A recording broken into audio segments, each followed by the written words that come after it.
Hi there, this is Mike Ram of Weight Loss and Personal Development, and today I want to talk about the role of intuition in our lives. We all have things that we have to get done. I mean, I'm sure it's the same with you as it is with me. There are a number of things we want to get done, either because we desire it, things we wish to accomplish, or things we have to get done. These are very necessary things we have to do. And we all have a number of these things which, sometimes we get on and do them. Sometimes we just get on with it. But at other times there's sort of mysterious delays, and what we feel is procrastination, or we feel apathetic about doing it at that particular time. And very often we berate ourselves for doing this as well, and maybe we're right to in a lot of cases. Maybe we're just lazy, apathetic, or lack the knowledge, whatever. But sometimes things aren't quite as they seem, and something else is working. And I have had this on a number of occasions, that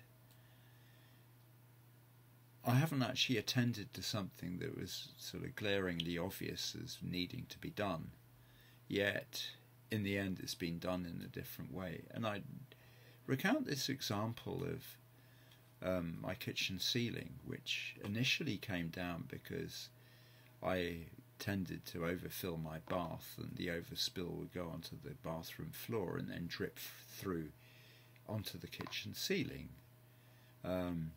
And eventually the weight of water on the kitchen ceiling broke the ceiling, and a large chunk of the ceiling came down, leaving a gaping hole there, which is fairly unsightly. And it was commented on by one or two people who came in who thought I was fairly apathetic and should actually get on with these things. But that's by the by. I thought I was just being lazy and, not really interested in it.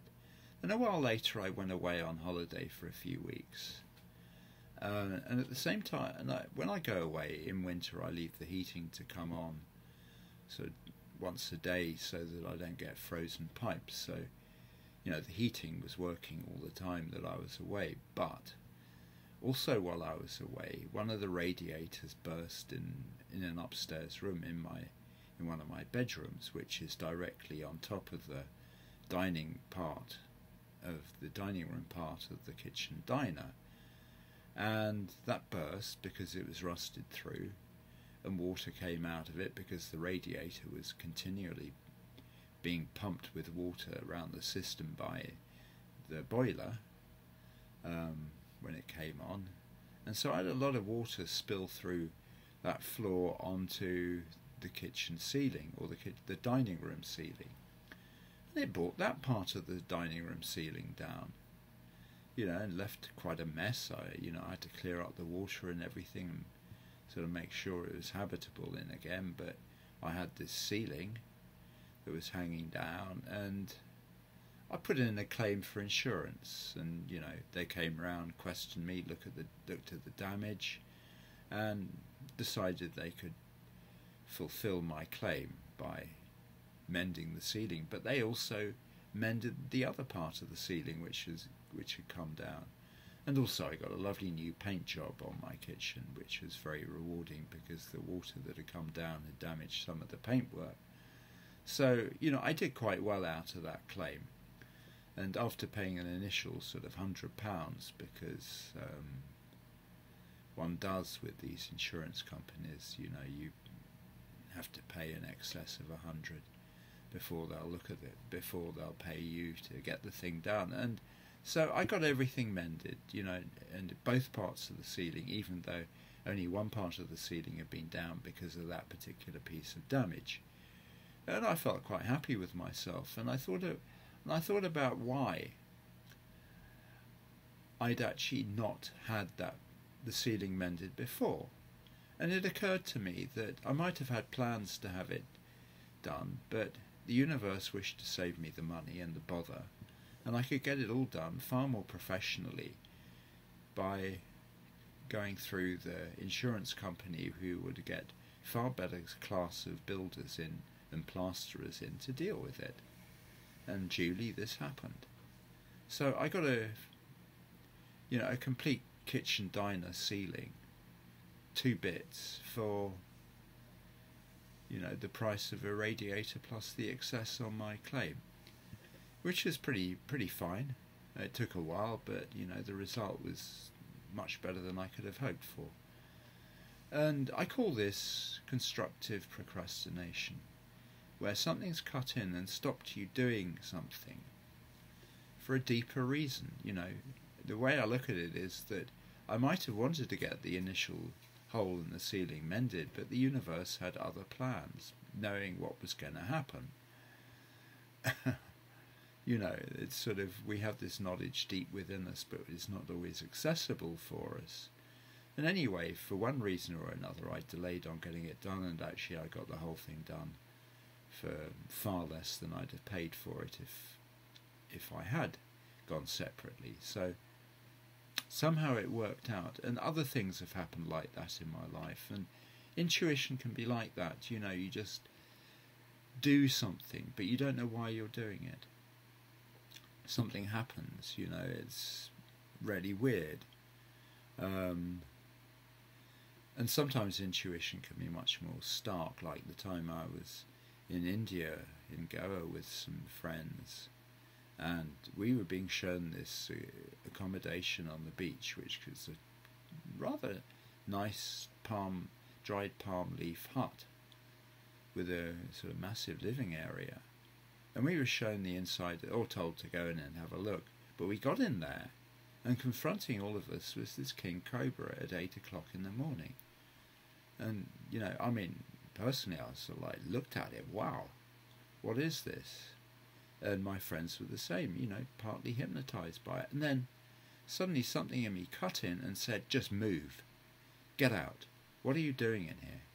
And so I got the hell out of it. I didn't alert my friends. It was just instantaneously something had almost grabbed hold of me and dragged me out. And I figured that I would have been saved from being bitten, maybe fatally, by this cobra. It was struck within the next few seconds. And I put that down to intuition. A higher power maybe had told me that. Whatever it was, but it was no nonsense. Just do what the hell you're told.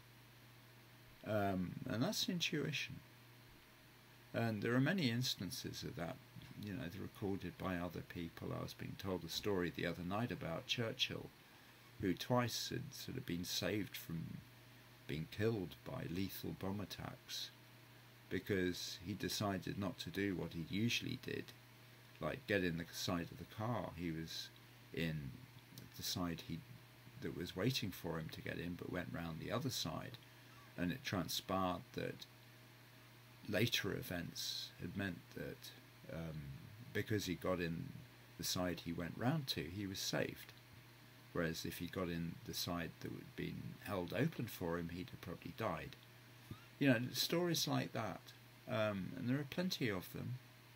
Plenty of people who have had them. And that's just, the intuitive faculty. So it's always worth being in touch with that and making decisions from that point in one, and being more open to what it's saying, because over time we sort of lost that part of ourselves. We don't listen to our intuitions as much as we should, and our life is the much poorer for it, because this faculty, if we develop it, is ready to be far more part of our lives. But modern life being what it is, we're stuck in our heads and not always using our intuition.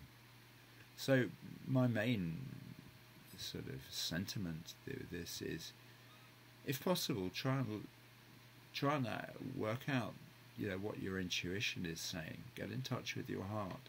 Listen to your inner promptings, because they can be so useful in either avoiding catastrophe or in putting you on the right path. And if something doesn't quite work out as you expect, then go with the flow. Maybe something is happening on your behalf, and it's not just you being lazy or apathetic. Anyway, thank you for listening, and I hope that was interesting and of value to you. Bye.